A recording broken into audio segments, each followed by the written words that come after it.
The transfer room was the size of a broom closet with ambitions. Brennan stood in it and read the clause for the third time. The words had not changed. Legal text never did, no matter how much you wanted it to. The clause was 2 sentences and an appendix reference, and what it said, in the sanitized dialect of interstellar treaty law, was that the 7th daughter of the Vorath sovereign, designation Serath-Ka, being of mixed lineage and therefore without valid caste standing in the compact hierarchy, was hereby transferred as dependent ward to the human diplomatic representative present at the time of signing. He had been present at the time of signing because no one else from the embassy had wanted to attend a routine trade ratification. He looked up from the document. Serath-Ka stood by the far wall. She was not quite human tall, built along lines that suggested the Vorath tendency toward stillness. They were a species that had evolved in deep current, and they carried that quality of water that has decided not to move. Her secondary eyelids were half drawn. Her hands, 3-fingered and slightly luminescent at the joints in the way of her Lethean half, were folded in front of her. She looked like someone who had been waiting for a long time and had stopped expecting the wait to end well. The king had not come. He had sent a legal proxy, a small drone with a notary seal and a timer running down in the corner of its display. The drone was clearly prepared to leave as soon as the signature went through. Brennan looked at the drone. "Does she have things?" he said. "Bags? We should get her things." The drone processed this. No record of accompanying personal effects for this transfer. He looked at Serath-Ka. She looked back at him with the half-drawn secondary lids and said nothing, which he was beginning to understand was not the same as having nothing to say. The room had no heating element. The Vorath ran cold physiologically and, in his experience of the last 4 hours, temperamentally, and no one had considered that a human would be standing in this room long enough to notice. He shrugged out of his embassy jacket. It was navy and had a small diplomatic seal on the breast pocket, and it was not designed for Vorath's shoulder structure, but he put it around her anyway, because the room was cold, and he had one, and she didn't. She went very still when it touched her. Not afraid. Something else. He signed the document. The drone chimed and departed. They were alone in the broom closet with ambitions, and Brennan looked at her properly for the first time, at the too formal posture, and the folded hands, and the fact that she had arrived at her own transfer with no bags, which meant either she had nothing, or she had been told to bring nothing, and he didn't know which was worse. "I'm Brennan," he said. "I'm not sure what they told you about me." A pause. "That you are the human diplomatic attaché, that the transfer was a formality." "Right." He picked up his copy of the treaty. "Come on then, we'll figure out the rest." She followed him.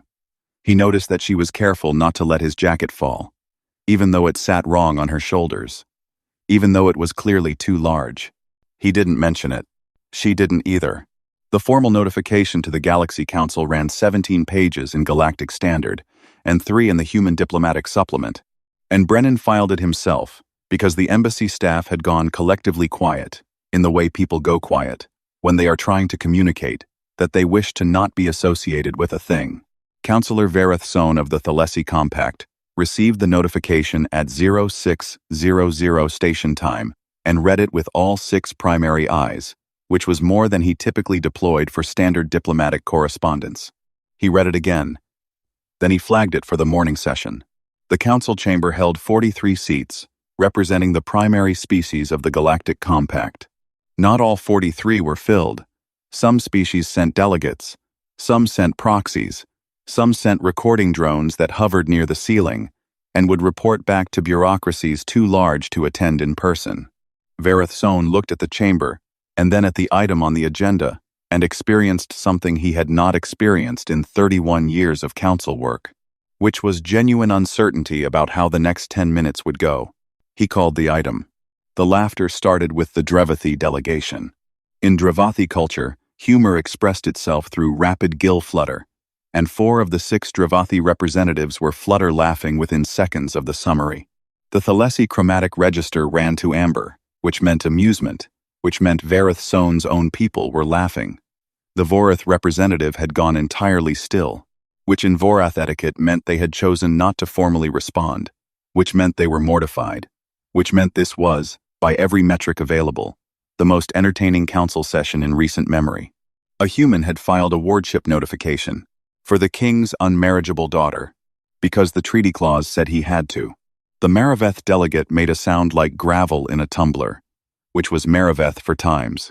This is the funniest thing that has happened to me today.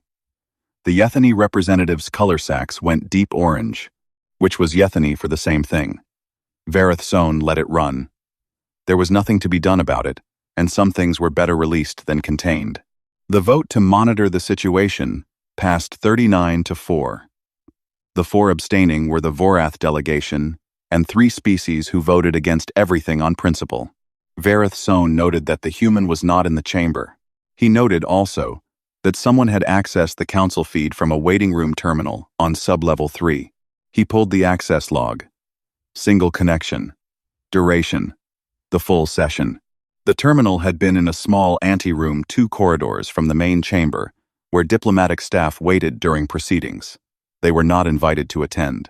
The human had watched every second of it on a screen, approximately 2 inches across. On the feed recording, Vorath watched him. Brennan had a notebook.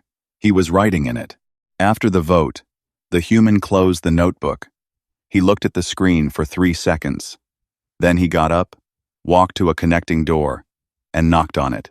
From the sound file captured by the anteroom sensors, a knock, a pause, then the human's voice. "You eat? We should eat." Vorath filed his notes and went to his next meeting. He did not laugh during it, which his assistant later described as unusual. The schematic came to her on a borrowed tablet in a sub-level waiting area, and she worked on it the way water finds a drain without apparent urgency, following something that already knew where it needed to go. Brennan had been trying to fill out Form 7, Delta, which was an embassy requisition for temporary residential accommodation, when the station emergency alert had gone through. Drive calibration failure on a Thalessi bulk freighter docked at Arm 7. Estimated time to cascade failure: 11 hours, 40 minutes. Engineering teams had been cycling through solutions for 3 of those hours before he'd ended up in sub-level 4, trying to track down a component serial number, and found himself sharing a waiting area with a junior Thalessi engineer who was very upset and using language that the translator rendered somewhat inadequately, as times the math is wrong and won't stop being wrong. The freighter's drive used a resonance dampening system common in ships of that class. The dampener had developed a calibration drift small, technically, but at drive-relevant scales, catastrophic. The problem was that recalibrating it required taking 3 separate systems offline in sequence, and the sequence had a gap of 11 seconds, during which the drive chamber's containment field would be unsupported. 11 seconds was not long. 11 seconds was also, in the specific physics of drive containment, long enough. Serath-Ka had looked at the schematic once. She'd looked at it the way she looked at most things, the secondary lids drawing closed, a stillness that was not absence of thought but the opposite. Then she'd asked Brennan for a stylus. He'd given her the one from his shirt pocket. She did not write on the schematic.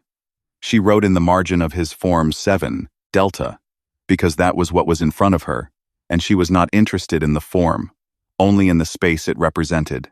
3 lines of notation, a small diagram, 2 correction values, and a bridging function he didn't recognize. Then she handed it back to him.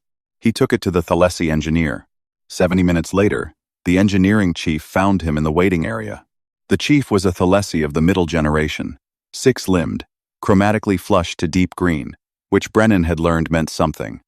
Approximating times, "I am very moved by what I am about to say." "The solution," the chief said. "The bridging function. It runs the secondary coolant loop as a proxy containment field during the 11-second gap. It should not work. The thermal variance is outside spec." "But," Brennan said, "but it does work. We have run it 12 times in simulation. It works 12 times. A pause. "The thermal variance stabilizes at precisely the threshold. Not below. At. Right. This is not an accident." "No," Brennan agreed. "Who calculated this?" He looked across the waiting area. Serath-Ka was looking at the wall display, which was cycling through station announcements. She was not looking at them. Her hands were folded in the way they folded when she was paying attention to something no one else in the room could see. "She's mine," Brennan said. He used the human possessive, which did not translate well into Galactic Standard. The translator rendered it approximately as times. "She is of my unit times," and was aware, even as he said it, that he meant it the way you mean things. You don't entirely have words for, not ownership, something older than ownership, the thing that makes you stand between someone and what's coming. The chief went very still in the Thalessi way, which meant something was being reconsidered at the foundational level. "She requires," the chief said, "a proper workspace." "Yeah," Brennan said. "She does." He crossed the waiting area. Serath-Ka looked at him when he was 3 steps away, the secondary lids drawing open. She looked at him the way she'd looked at the schematic, waiting for correction. He said, "The freighter captain is going to want to send a commendation. What name do you want on it?" A long pause. "My name." "Right," he said. "Your name then." The commendation arrived 4 days later. The freighter captain had sent it through the formal diplomatic registry, which meant it had an official record number and a council timestamp. It was addressed to Times Serath-Ka, Ward of Brennan, Human Diplomatic Attaché, Station Kethavar. She read her own name on it 3 times. He didn't mention that he'd seen her do it. She didn't mention it either. The reclamation petition arrived on a Tuesday, which was not a meaningful designation in station time but which Brennan had kept track of anyway because humans were like that with weeks. It was 47 pages. The Vorath legal office had apparently spent considerable effort on it, which told him something about the speed at which news moved in the compact hierarchy, and also something about the freighter captain's commendation, which had apparently landed in certain inboxes like a stone in still water. The 7 rings of the Vorath had noticed that something they'd disposed of had turned out to be worth noticing. The petition cited 17 treaty clauses across 4 separate compact legal frameworks and concluded, with the serene certainty of an institution that had never had its reclamations denied, that the transfer of Serath-Ka to human wardship was legally irregular and should be dissolved on the grounds of insufficient standing. Insufficient standing. He turned the phrase over a few times. 2 envoys arrived at his office at 1,100. Large in the way Vorath were large, not threatening, exactly, just substantial, carrying the density of species that had spent geological time being the largest thing in the room. They were polite. They were certain. They placed the petition on his desk, with the careful placement of people who consider the meeting to already be over. "We would appreciate your response within 48 hours, the senior envoy said. Brennan looked at the petition. "I'll need a day to review this." "Of course." They left. He read all 47 pages. Then he read the original guardianship document from the transfer room, which he had kept in his desk drawer under a coffee-stained map of a city on a planet he hadn't seen in 6 years. Then he spent the rest of the day making a list of questions. The answer to question 11 was in a subsection of the Compact's 200-year-old foundational charter that predated the current treaty framework by 60 years and had never been formally superseded, which the Vorath legal office had apparently not cross-referenced because it was not in the standard treaty database. You had to go to the archive index, which required a separate access credential, which most diplomatic offices didn't maintain because most diplomatic offices were dealing with current law. Human embassy staff maintained the archive credential because the woman who'd set up the access system 3 postings ago had been thorough, and because humans were, in Brennan's experience, constitutionally unable to throw away a library card. At 0300 station time, he filed the counter petition. It was 9 pages. It cited 1 clause. It attached the Foundational Charter subsection as Appendix A and a 200-year-old Earth legal precedent as Appendix B, on the grounds that the Compact's Foundational Charter had incorporated Earth precedent in its minority protection provisions, which meant the precedent was technically binding in Compact law, which the Vorath legal team was going to have a very interesting morning discovering. He went to bed at 0400.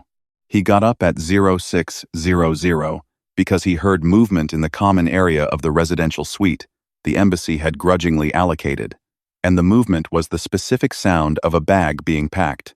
Serath-Ka had her back to the door. She was folding things with the systematic care of someone who had packed quickly before and knew exactly what it meant when they were doing it. Her hands were the same as they always were, three-fingered, slightly luminescent at the joints, folded precise, and she was not looking at the door. He sat down on the floor next to her bag. She stopped. "You can unpack that," he said. A very long pause. "The petition," she said. "Filed it last night. There's a charter clause they missed. It's going to go to arbitration, which takes 8 months, and they're not going to like the outcome." She looked at him from the secondary lids, the way she looked at problems she was not yet certain were solvable.